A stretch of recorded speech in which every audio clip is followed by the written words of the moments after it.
G&G vision ടോക്കിലോട്ട് എല്ലാവർക്കും സ്വാഗതം. നടക്കാവ് ഭഗവതി ക്ഷേത്രം എറണാകുളം ജില്ലയിലെ തൃപ്പൂണിത്തുറയിൽ നിന്നും 5 കിലോമീറ്റർ തെക്ക് മാറി ചരിത്ര പ്രസിദ്ധമായ ഉദയം പേരൂർ എന്ന ഗ്രാമത്തിലാണ് നടക്കാവ് ഭഗവതി ക്ഷേത്രം സ്ഥിതി ചെയ്യുന്നത്. ഏകദേശം ഒരു 400 വർഷങ്ങൾക്ക് മുമ്പാണ് ക്ഷേത്രത്തിന്റെ ചരിത്രം തുടങ്ങുന്നത്. ജാതി വ്യവസ്ഥ വളരെ മോശമായി നിലനിന്നിരുന്ന ആ കാലത്ത് താഴ്ന്ന ജാതിക്കാർക്ക് ക്ഷേത്ര ആരാധന എന്നത് അപ്രാപ്യമായ കാര്യമായിരുന്നു. അക്കാലത്ത് സന്താനങ്ങളില്ലാതെ വിഷമിച്ചിരുന്ന ഒരു കുടുംബമാണ് പുല്യാട്ടുമന. അവിടത്തെ ഭട്ടതിരിയുടെ സുഹൃത്തായിരുന്ന കാഞ്ഞിരമറ്റം ഇളയത്തിന്റെ നിർദ്ദേശപ്രകാരം ഇതിന് പരിഹാരമായി 41 ദിവസത്തെ ഭജനത്തിനായി കൊടുങ്ങല്ലൂർ എത്തി. കൂട്ടിന് ഇളയതും പോയി. 40-ാം ദിവസം രാത്രി ഭട്ടതിരിക്ക് സ്വപ്ന ദർശനമുണ്ടായി.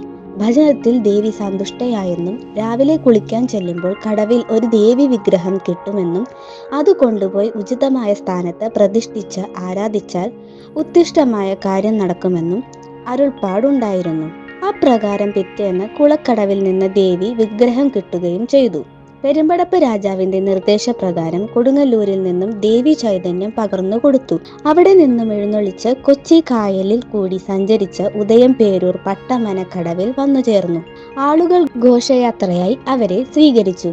അത് മകരമാസത്തിലെ അശ്വതി നാളിലായിരുന്നു എന്ന് പറയപ്പെടുന്നു. അന്ന് അത്താഴ പൂജ കഴിക്കാനായി എന്ത് വേണമെന്നറിയാതെ വിഷമിച്ചിരുന്ന ഇവർക്ക് ഇവിടത്തെ പ്രസിദ്ധമായ നായർ തറവാട്ടിലെ ഒരു മുത്തശ്ശിയും കൂട്ടുകാരിയുമാണ് ഓട്ടട ഉണ്ടാക്കാനുള്ള സാധനങ്ങൾ എത്തിച്ചു കൊടുത്തത്. അവരുടെ അപേക്ഷ പ്രകാരം ഓട്ടട ഉണ്ടാക്കി നിവേദിക്കുകയും ചെയ്തു. ഇന്നും ഇവിടത്തെ പ്രധാന നിവേദ്യം ഓട്ടടയാണ്. പിന്നീട് അവിടുന്ന് രാത്രി തന്നെ എഴുന്നള്ളിച്ച് കൊണ്ടുവന്ന് ഇന്ന് കാണുന്ന ശ്രീമൂലസ്ഥാനത്ത് പ്രത്യേക പീഠത്തിൽ ദേവിയെ കുടിയിരുത്തി.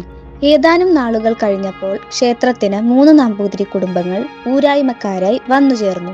ഇവരുടെ മേൽനോട്ടത്തിൽ ഒരു ദേവസ്ഥാനം ഉണ്ടാക്കുകയും ശ്രീകോവിൽ, നമസ്കാര മണ്ഡപം, തിടപ്പള്ളി, പാട്ടമ്പലം എന്നിവ നിർമ്മിക്കുകയും ചെയ്തു. കാലാന്തരത്തിൽ നമ്പൂതിരിമാരുടെ പൂജയിൽ ദേവിക്ക് നിരസം തോന്നുകയാൽ പലവിധ അനർത്ഥങ്ങളും ഇല്ലങ്ങളിൽ ഉണ്ടാവുകയും ചെയ്തു. അതിൻ പ്രകാരം ശാന്തി കർമ്മങ്ങൾ കാഞ്ഞിരമറ്റം ഇളയതിന് തന്നെ തിരിച്ചു നൽകി. അദ്ദേഹത്തിന്റെ പിന്മുറക്കാർ ഇന്നും ഇവിടത്തെ ക്ഷേത്രകർമ്മങ്ങൾ നടത്തി വരുന്നു. ക്ഷേത്രത്തിലെ ശാന്തി കർമ്മങ്ങൾ ചെയ്തു പോരുന്നു. നടക്കാവിൽ സ്വരൂപ പ്രതിഷ്ഠയോ സാധാരണ ഭഗവതി ക്ഷേത്രങ്ങളിൽ കാണുന്നത് പോലെയുള്ള കണ്ണാടി ബിംബ പ്രതിഷ്ഠയോ ഒന്നും തന്നെ ഇല്ല. ഇന്നും ആദിമകാലത്ത് കുടിവെച്ച് ആചരിച്ച സമ്പ്രദായമാണ് നിലനിൽക്കുന്നത്. വളരെ അപൂർവമായി കാണുന്ന അമൃതകാല ശാസ്താവിന്റെ പ്രതിഷ്ഠ ഇവിടെയുണ്ട്. വീഡിയോ ഇഷ്ടപ്പെട്ടെങ്കിൽ ലൈക്ക് ചെയ്യാനും സബ്സ്ക്രൈബ് ചെയ്യാനും മറക്കല്ലേ.